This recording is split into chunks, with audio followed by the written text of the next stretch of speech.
दुःखाचं याच्यासाठी असतं की इतक्या दिवसाची जी कारकीर्द असते ती संपुष्टात आलेली असते आणि सुखाचं म्हटलं तर आपल्याला नवीन एक काहीतरी आपलं रुटीन चालू होणार आहे असं आता सरांना नक्कीच वाटत असणार आणि म्हणून त्यांना कदाचित आनंद पण होत असणार आणि दुःख पण होत असणार. प्रथमतः मी आमच्या सर्व महिला वर्गाकडनं त्यांना सत्कार सोहळ्याच्या खूप शुभेच्छा देते आणि पुढचं त्यांचं आयुष्य खूप सुखाचं आणि आरोग्याचं जावं आधी ईश्वरचरणी प्रार्थना करते. सरांबद्दल बोलायचं झालं तर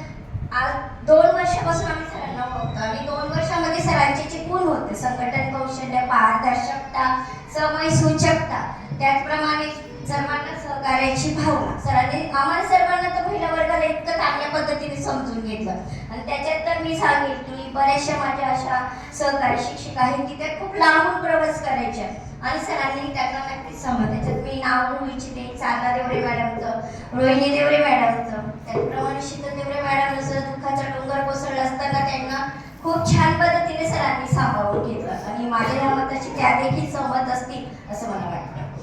आणि सरांनी खूप कधीच असं महिलांना असं वाईट पद्धतीने समजावून सांगितलं नाही की जेव्हा आपण खुर्चीवर बसतो, खुर्चीवर बसल्यानंतर